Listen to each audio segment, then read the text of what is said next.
नमस्कार, आप सभी लोगों का स्वागत है हमारे खास प्रोग्राम में। प्रिय दर्शकों, आज के इस वीडियो के माध्यम से हम लोग चर्चा करेंगे राहु के गोचरीय परिवर्तन के बारे में। आने वाले 12 अप्रैल 2022 को राहु और केतु का गोचरीय परिवर्तन होने वाला है और ये परिवर्तन बड़ा परिवर्तन है।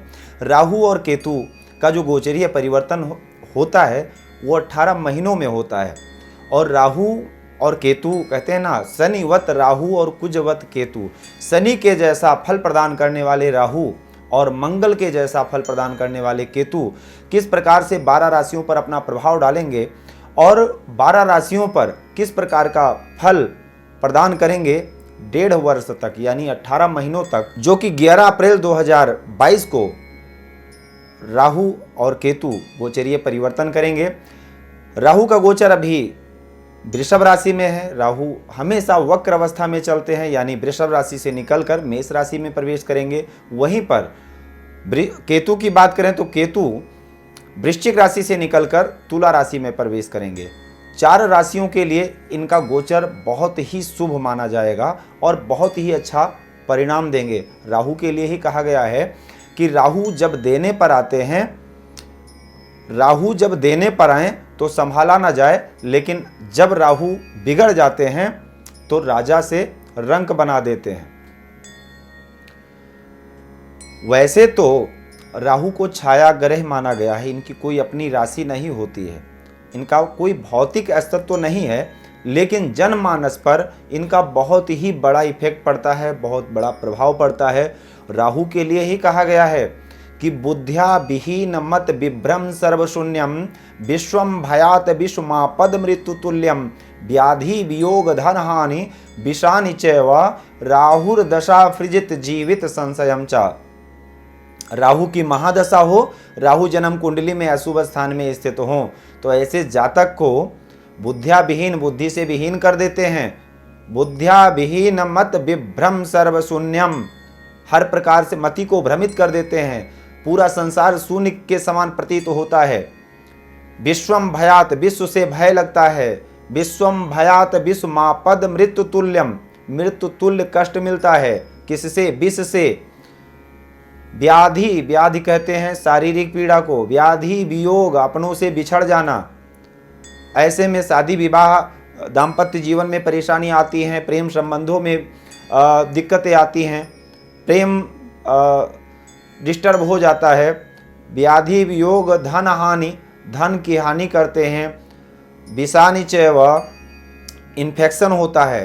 राहु नकारात्मकता के कारक हैं। राहु और शनि से ही ये ज्योतिषी अनुमान लगाते हैं कि कहीं नकारात्मकता का प्रभाव तो नहीं है, यानी भूत बाधा।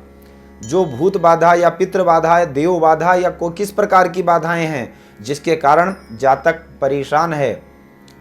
व्याधि वियोग धन हानि विषानि चैव राहुर दशा फ्रिजित जीवित संशयम च। ऐसे में जातक अपने जीवन पर संशय करने लगता है और कहीं ना कहीं ऐसे में ही जातक अपने आप में सोचता है। देखिए, अकाल मृत्यु का योग बनता है, विष से मृत्यु का योग बनता है जन्म पत्रिका में। द्वादश स्थान में चंद्रमा स्थित हो राहु के साथ, अष्टम स्थान में चंद्रमा स्थित हो राहु के साथ, तो वहां पर भय बन जाता है विष से।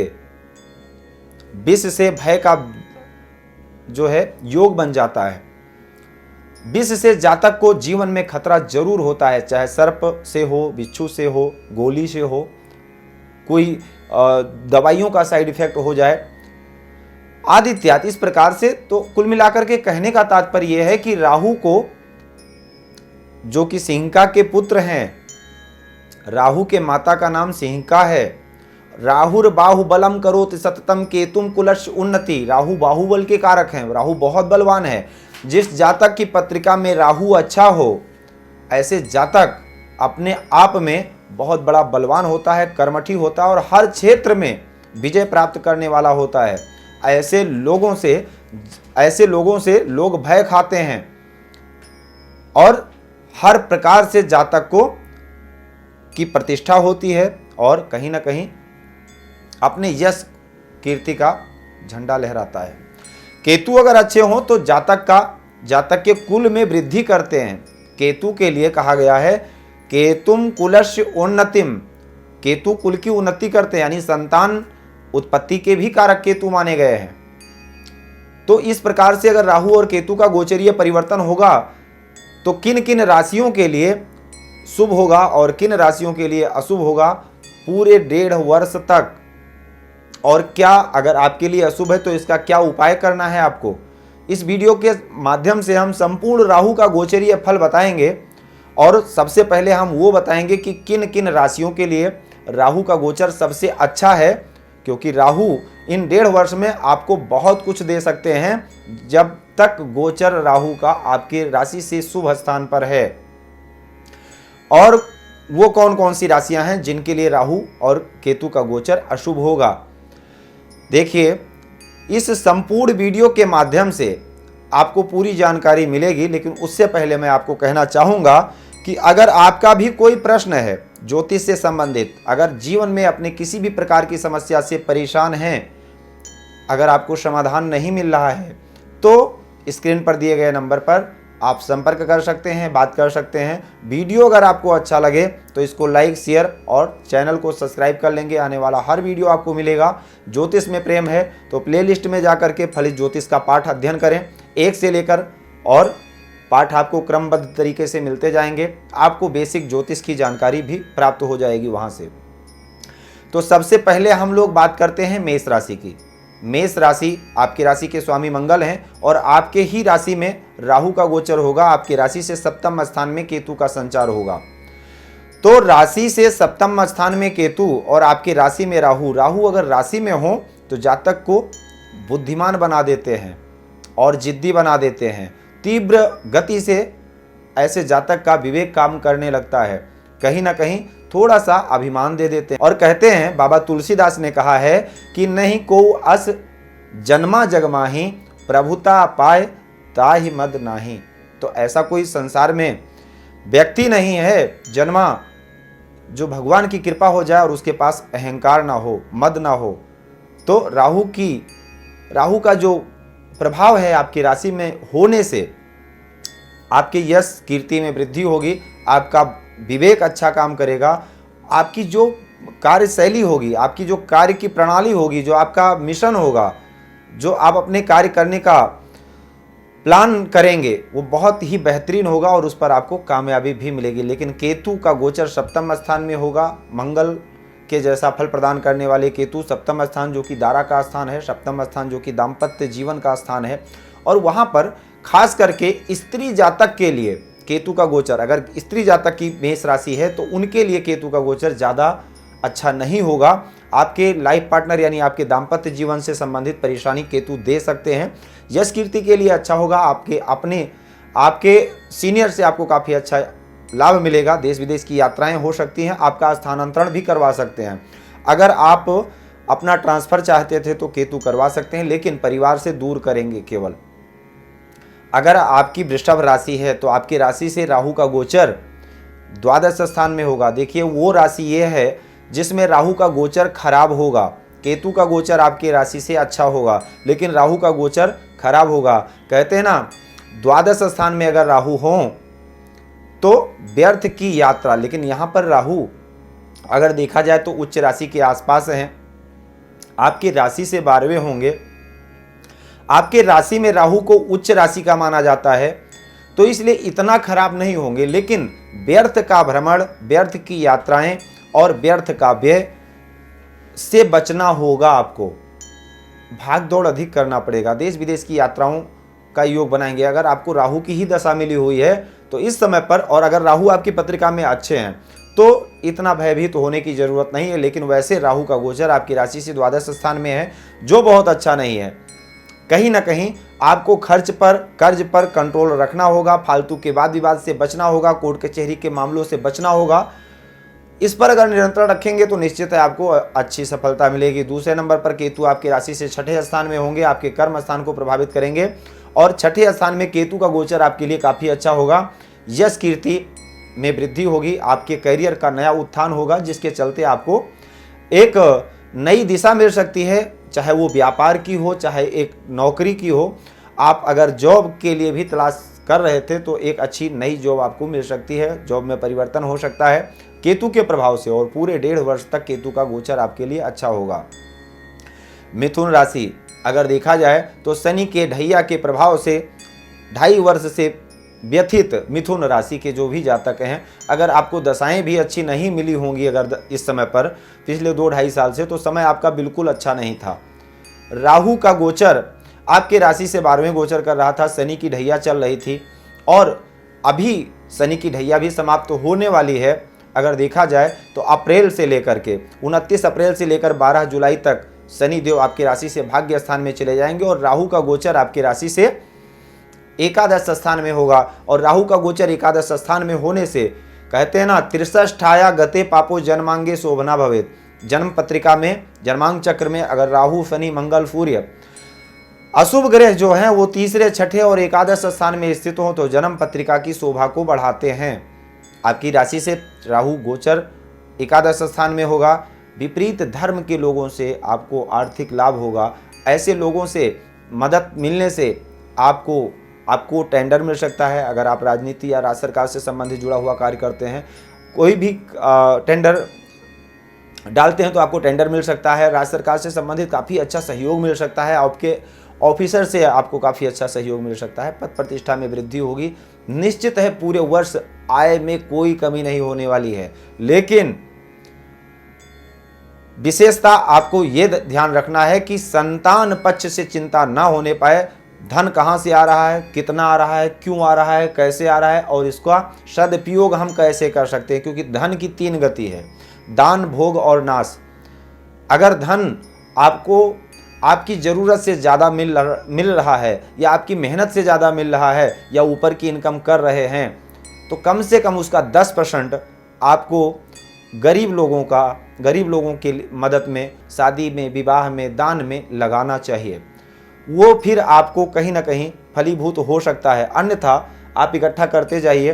3 ही गति है, या तो भोग लीजिए, खा लीजिए या दान कर दीजिए। अन्यथा संतों की कहावत है, अगर प्यार से माला वाले को दे दीजिए, नहीं तो आला वाला ले लेगा, आला वाला से बचेगा तो भाला वाला ले लेगा। धन की 3 गति है। तो कहने का तात्पर्य यह है, मैं आपको डरा नहीं रहा हूं, लेकिन मैं ये जरूर कह रहा हूं कि धन का आवागमन अच्छा होगा और उसमें सत्कर्म अगर आप करते रहें। इसीलिए बुजुर्गों ने भी कहा है कि दुख में सुमिरन सब करें और सुख में करे न को। जो सुख में सुमिरन करे तो दुख काहे को होए। तो अगर अच्छा समय है तो उसमें आपको अपने सत्कर्म को अपना करके रखना चाहिए, निश्चित है लाभ होगा। इसलिए फिर वहां पर पंचम भाव आपका इफेक्ट नहीं होगा, क्योंकि पंचम में केतु गोचर कर रहे हैं। अगर माता पिता के कर्म का फल बच्चों को भोगना पड़ता है, निश्चित भोगना पड़ता है, तो अगर आप यहां पर धर्म कर्म से विमुख हुए तो निश्चित है पंचम स्थान में केतु हैं, संतान को क्षय कराएंगे। अगर संतान का योग बनता है तो संतान क्षय के योग बन सकते हैं, संतान को कष्ट दे सकते हैं, संतान को पीड़ा दे सकते हैं, संतान से संबंधित चिंता दे सकते हैं। आपका प्रारब्ध बिगड़ सकता है, क्योंकि पंचम भाव प्रारब्ध है और जो हम करेंगे उसी से वो पंचम भाव हमारा अर्जित पुण्य को एकत्रित करेगा। पुण्य हो चाहे पाप हो, वो अर्जित करता रहता है। इसलिए ज्योतिषी जन्म के समय के जन्मांग चक्र में पंचम भाव को देखते हैं और प्रश्न करने आए व्यक्ति के उस समय के तत्काल प्रश्नकालीन कुंडली का पंचम भाव देखते हैं। तब दोनों को मिलाकर के ये पता लगता है कि आप क्या लेकर के आए थे और उसमें क्या आप बढ़ाए हैं, क्या घटाए, यानी पुण्य आपका बढ़ा है या पाप बढ़ा है। उसके अकॉर्डिंग फिर जातक के लिए फल स्वरूप प्रदान किया जाता है। देखिए, पंचम भाव प्रारब्ध है। अगर आप धर्म कर्म अच्छा करते रहेंगे, निश्चित है वो अच्छा प्रफुल्लित होता रहेगा। आपका प्रारब्ध आपका साथ देगा, निश्चित है आपके कार्य क्षेत्र में वृद्धि होगी। राहु का प्रभाव आपके तीसरे स्थान पर होगा, केतु का प्रभाव भाग्य स्थान पर होगा। धर्म कर्म में रुचि अगर बढ़ी रही तो काफ़ी अच्छा होगा। देश विदेश की यात्राएं होंगी, रुका हुआ धन मिल सकता है। प्रमोशन, पद प्रतिष्ठा, पद उन्नति के योग बनेंगे। जो बच्चे गवर्नमेंट जॉब के लिए प्रयास कर रहे हैं या कर रहे थे, उनके लिए एक बहुत अच्छा अवसर है। या आपके पद प्रतिष्ठा या आर्ट, मीडिया या स्पोर्ट लाइन में अगर आप काम करते हैं तो उसमें भी आपको काफ़ी अच्छा लाभ मिलेगा। कुल मिलाकर के राहु का गोचर हर क्षेत्र में आपको विजय दिलाएगा, ये पक्का है। आगे बढ़ते हैं और बात करते हैं कर्क राशि के जातकों के लिए राहु का गोचर किस प्रकार से फल प्रदान करने वाला है। राहु का गोचर वो दूसरी राशि है, पहली राशि हो गई मिथुन, जिसके लिए राहु का गोचर बहुत अच्छा है। दूसरी वो राशि है जिसके लिए भी राहु का गोचर बहुत अच्छा होगा, वो राशि है कर्क। आपके लिए भी राहु का गोचर बहुत अच्छा होगा, क्योंकि राहु का गोचर आपकी राशि से दसम स्थान में होगा, और दसम स्थान में स्थित होकर के राहु आपके कर्म कैरियर को बढ़ाएंगे, आपके पद प्रतिष्ठा को बढ़ाएंगे, आपके मान सम्मान में वृद्धि होगी। अगर आप राजनीति क्षेत्र में हैं, चाहे वो मिथुन राशि के हों या कर्क राशि के जातक हों, इस समय आपकी सत्ता आपके हाथ में है, निश्चित आपको सफलता मिलेगी। अगर आपकी दशाएं जन्म पत्रिका में सहयोग कर रही हैं तो आपकी पत्रिका में राजनीति क्षेत्र से सुख मिलने का योग मिल रहा है। अगर बाई चांस आपकी पत्रिका में कुंडली में योग बना हुआ है राजनीति क्षेत्र में जाने का, लाभ प्राप्त करने का, तो ये समय आपके लिए बहुत अच्छा है। लेकिन अब बाई चांस आप ऐसा भी सोच रहे होंगे कि अगर मेरी पत्रिका में योग नहीं है, हम राजनीति में नहीं है, तो आप जहाँ पर भी काम करते हैं, आप जहाँ पर जॉब करते हैं, आपके बॉस का आपको काफ़ी हद तक अच्छा सहयोग मिलेगा। आप जो भी कार्य करते हैं, अगर आप हाउसवाइफ हैं तो आपके जो घर के गार्जियन हैं वो आपकी प्रशंसा करेंगे, आपके परिवार के लोग आपकी प्रशंसा करेंगे, आपके मान सम्मान में वृद्धि होगी, आपका सम्मान बढ़ेगा। तो कुल मिलाकर के इस समय पर चौथे भाव को आपको देखना होगा। कर्म के चक्कर में परिवार का भी ध्यान रखना होगा, क्योंकि चौथा भाव जहाँ से हम अपने सुख का विचार करते हैं, अपने मातृभूमि का विचार करते हैं, जहाँ पर शनि की दसम दृष्टि पड़ेगी, फिर जुलाई के बाद, अप्रैल तक तो पड़ेगी ही, 29 अप्रैल तक, लेकिन 29 अप्रैल से लेकर और 12 जुलाई तक शनिदेव की दृष्टि नहीं पड़ेगी चतुर्थ भाव पर, उसके बाद फिर पड़ेगी चौथे भाव पर दृष्टि, और केतु वहाँ पहले से विराजमान होंगे, राहु की दृष्टि पड़ेगी चौथा भाव जो कि सुख का भाव है। तो परिवार के साथ देखिए, धन कमाने के चक्कर में कहीं परिवार का अपमान ना होने पाए, परिवार के लोग आपका साथ ना छोड़ें, ऐसा ना होने पाए, उसका आपको विशेष रूप से ध्यान रखना है। माता पिता के स्वास्थ्य का ध्यान रखने की जरूरत है। माता पिता के स्वास्थ्य से संबंधित छोटी मोटी परेशानियां हो सकती हैं, और पैतृक जो संपत्ति है, आपके पूर्वज की जो संपत्ति है, उससे कुछ वाद विवाद हो सकता है, उसका आपको विशेष रूप से ध्यान रखना है कि समझौता प्यार से कर लें, बंटवारा प्यार से कर लें, अच्छा रहेगा। और तीसरे नंबर पर वो जन्म स्थान है। देखिए, चौथा भाव जब प्रभावित होता है तभी विदेश यात्रा का योग बनता है, तब जातक अपने जन्म स्थान पर ज़्यादा टाइम नहीं रह पाता है। और चौथा भाव प्रभावित होने के कारण आपका स्थानांतरण हो सकता है, आप अपने परिवार से दूर हो सकते हैं, यानी जो परिवर्तन हो सकता है। आगे बढ़ते हैं और बात करते हैं सिंह राशि की। आपकी राशि से राहु का गोचर नवम स्थान में होगा। मेष राशि के गोचर होंगे राहु के, और राहु की अपनी कोई सेल्फ राशि नहीं होती है, जिस राशि में स्थित होते हैं उसी राशि का प्रभाव देते हैं। राहु जिस राशि में स्थित होते हैं उसी राशि का फल स्वरूप प्रदान करते हैं, तो इसलिए राहु आपकी राशि से नवम स्थान में होंगे, जहां से अपने धर्म का विचार किया जाता है, कर्म का विचार किया जाता है। देखिए, ऐसा ना हो कि ओवर स्मार्ट बन करके या ओवर कॉन्फिडेंस में आकर के किसी धार्मिक व्यक्ति का अपमान कर दें, या ऐसे में ऐसा भी प्रेडिक्शन किया जाता है कि ऐसे जातक अंधविश्वास नहीं करते हैं या बहुत प्रैक्टिकल होते हैं, धर्म कर्म में भी काफ़ी हद तक व्याख्याएं करते हैं, तर्क वितर्क करते हैं, उसके बाद मानते हैं। हर चीज़ पर तर्क करना। राहु नवम स्थान में हो तो जन्म पत्रिका में गोचर बस राहु नवम स्थान में होंगे, केतु तीसरे स्थान में होंगे। जो बच्चे खेल कूद में हैं उनके लिए काफ़ी अच्छा समय है, बुद्धि विवेक आपका अच्छा काम करेगा, भाग्य लगभग साथ देगा आपका, इतना बुरा नहीं है। सिंह राशि के जातकों के लिए भी राहु का गोचर लगभग ठीक है, क्योंकि केतु तीसरे स्थान में है। आपके धर्म का पताका, आपके प्रमोशन, प्रतिष्ठा, पद उन्नति के योग बनाएंगे केतु, क्योंकि केतु का जो चिन्ह प्रतीक है वो पताका है, झंडा है। और प्रतिष्ठा और प्रमोशन एक बहुत बड़ा उपाय भी है। अगर आपका प्रमोशन नहीं हो पा रहा है तो आप क्या करेंगे कि हर मंगलवार को जाकर के मंदिर में पताका चढ़ाइए, निश्चित है केतु की कृपा होगी और प्रमोशन आपका निश्चित हो जाएगा। ये प्रमोशन, प्रतिष्ठा या आपको अपने नाम और यश कीर्ति को बढ़ाने का एक बहुत बढ़िया सटीक उपाय है। पताका चढ़ाने से जातक का नाम बढ़ता है। दूसरे नंबर पर सूर्य अगर अच्छे हों तो अपने आप नाम होता है जातक का, सूर्य नाम के कारक माने जाते हैं, पद प्रतिष्ठा के कारक माने जाते हैं, उसके लिए सूर्य का विचार करना जरूरी है।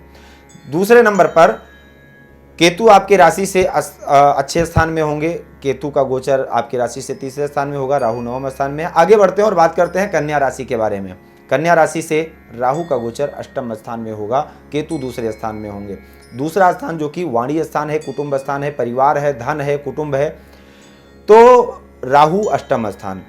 राहु जहां पर है वो आपके लाइफ पार्टनर का घर है, और केतु जहां पर है वो आपके आपके कुटुंब का घर है, यानी ससुराल और इधर परिवार, दोनों में विवाद कहीं ना कहीं, या तो कुटुंब से या ससुराल से, दोनों का बैलेंस बना करके रखना है। अष्टम स्थान जो कि आयु का स्थान माना जाता है, रंध स्थान है, छिद्र स्थान है, आयु का स्थान है, परेशानी का स्थान है, दुख स्थान है, मृत्यु का स्थान है, बड़ी परेशानी का स्थान है। जहाँ पर राहु जैसे ग्रह अगर स्थित गोचर करेंगे चंद्र राशि से तो कहीं ना कहीं परेशानी तो हो सकती है, इसलिए राहु का उपाय करना जरूरी है। द्वितीय स्थान जो कि मुख है, मुख से संबंधित रोग दे सकते हैं, पेट से संबंधित परेशानी दे सकते हैं, गुदा रोग दे सकते हैं। वाणी के विकार के कारण आपके अपनों से मतभेद व मनभेद हो सकता है, इसका आपको विशेष रूप से ध्यान रखना है, क्योंकि राहु का प्रभाव वाणी स्थान पर हो तो आप कितने भी विद्वान क्यों ना हो, आप कितना ही अच्छा क्यों ना बोलते हो, लेकिन एक शब्द ऐसा आपके मुख से निकल जाएगा कि आपके सारे किए कराए पर पानी फेर देगा, तो आपकी गरिमा हीरो से जीरो हो जाएगी। तो अपने शब्द पर विचार करने की ज़रूरत है। लेकिन हम आपको यही कहेंगे कि राहु और केतु दोनों का उपाय जरूर करें, क्योंकि राहु और केतु आपके लिए शुभ नहीं है 1.5 वर्ष तक। अगर दशाएं भी खराब हैं तो जरूर ध्यान देना चाहिए, पत्रिका का एक बार परामर्श करना चाहिए। ऐसे में लोग टोना टोटका, षड्यंत्र, डर लगना, सपने में डर लगना, बच्चे डर जाते हैं, रात को सपना बुरा बुरा आता है, सर्प से, बिच्छू से आदि इत्यादि, खाने पीने, फूड पॉइजन आदि हो जाता है। तो विशेषता कुल मिलाकर के अगर देखा जाए तो ना राहु ना केतु आपके लिए अच्छे नहीं हैं। कौन से राशि के लिए? कन्या राशि के जातकों के लिए। आगे बढ़े और तुला राशि की बात करें तो तुला राशि से आपकी राशि में केतु होंगे, सप्तम स्थान में राहु होंगे। संसर्ग पर आपको ध्यान रखना होगा। सप्तम स्थान में राहु हैं और राहु भगवान श्री कृष्ण के सप्तम स्थान में है, और आप समझ सकते हैं 16,108 हैं। तो कहीं ना कहीं संसर्ग पर ध्यान देना होगा। सप्तम स्थान जो कि आपके दाम्पत्य जीवन का स्थान है, आपके लाइफ पार्टनर का स्थान है, तो ऐसे में संसर्गा गुणा दोषा भवंत। तो कहने का मेन संक्षेप में हम आप समझ जाइए कि मेन आपके जो फ्रेंड सर्कल हैं उन पर आपको ध्यान देने की ज़रूरत है, मर्यादा रहित कार्य से बचने की ज़रूरत है। फिलहाल बिजनेस व्यापार आपका ग्रोथ करेगा, आय में वृद्धि होगी, एकादश स्थान पर राहु का प्रभाव होगा, पराक्रम पर होगा, यात्रा के योग बनेंगे। विपरीत धर्म के लोगों के साथ संसर्ग हो सकता है, उसका विशेष रूप से ध्यान रखना है। क्रोध पर नियंत्रण रखें, सर में चोट लग सकती है केतु के कारण। कुल मिलाकर के राहु और केतु का मध्यम प्रभाव रहेगा आपकी राशि पर। आगे बढ़ते हैं और बात करते हैं वृश्चिक राशि के लिए। आपके राशि से केतु का गोचर तो द्वादश स्थान में होगा, लेकिन राहु का गोचर आपकी राशि से छठे स्थान में होगा। वो तीसरी राशि है जिसके लिए राहु का गोचर बहुत अच्छा होगा, छठे स्थान में होगा। और छठे स्थान में अगर राहु हो, और देखिए मिथुन व कन्या राशि के राहु हों, तीसरे, छठे व एकादश भाव में हों, और राहु की दशा मिल जाए, ये बहुत बड़ा योग है, आप नोट डाउन कर सकते हैं। तीसरे मिथुन या कन्या राशि के राहु हों, तीसरे व छठे व एकादश स्थान में स्थित हों जन्म पत्रिका में, और राहु की दशा मिल जाए 18 साल के लिए, भिखारी ही क्यों ना हो कोई जातक, गरीब घर में क्यों ना जन्म हुआ हो, राजा बन जाएगा अपनी 18 साल की दशा में। ये बहुत बड़ा आजमाया हुआ, देखा हुआ, परखा हुआ, सोचा हुआ योग है। कई पत्रिकाओं में हम देख चुके हैं कि राहु से पहले क्या था, राहु के आने के बाद क्या हुआ। एक किस्मत चमकती है, जैसे सुबह होने पर, प्रकाश होने पर अंधियारा गायब हो जाता है। अंधियारे का दुश्मन कौन है? प्रकाश। अगर ज्ञान अगर हो, अज्ञानता का दुश्मन कौन है? ज्ञान है।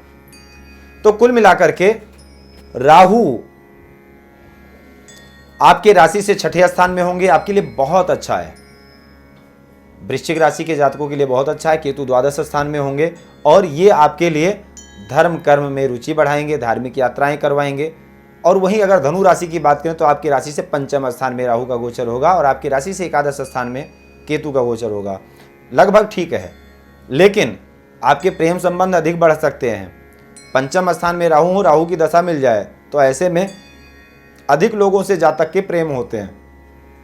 तो इसलिए प्रेम अगर आपका ऑलरेडी चल रहा है तो कहीं ना कहीं और किसी और के आने की संभावनाएं बन सकती हैं। और दूसरे नंबर पर प्रारब्ध आपका साथ देगा, संतान सुख मिल जाएगा, संतान से संबंधित अपेक्षित आपको फल मिलेगा, भाग्य आपका साथ देगा। लगभग राहु का गोचर अगर कहा जाए तो बहुत खराब नहीं है। पंचम स्थान में केतु एकादश स्थान में बहुत अच्छे हैं, लाभ के योग बनाएंगे, पद प्रतिष्ठा के योग बनाएंगे।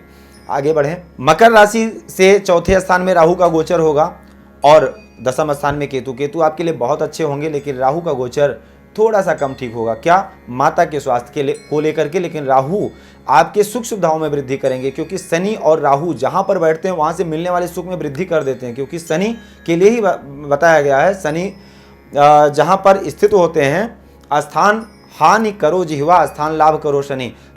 शनि देव स्थान जहां पर बैठते हैं वहां पर लाभ करते हैं, और बृहस्पति जहां पर बैठते हैं वहां से मिलने वाले सुख में कमी करते हैं।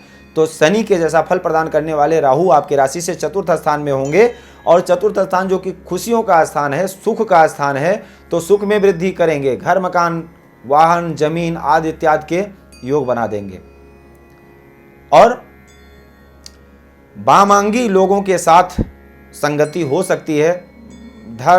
वामांगी पूजाओं से दूर रहें, जैसे तंत्र मंत्र आदि इत्यादि चमत्कारिक बाबाओं से दूर रहें।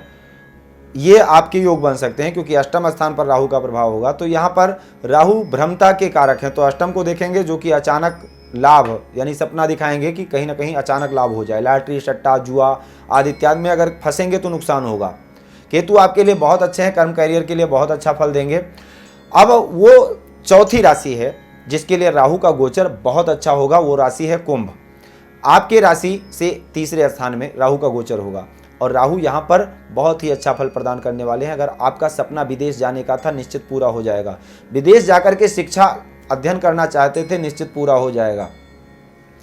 धर्म कर्म में एक विशेष आस्था आपकी आएगी, क्योंकि केतु धर्म स्थान में होंगे। केतु और शनि और गुरु मिलकर के संन्यास योग बना देते हैं, धर्म और द्वादश स्थान से अगर संबंध बन जाए तो।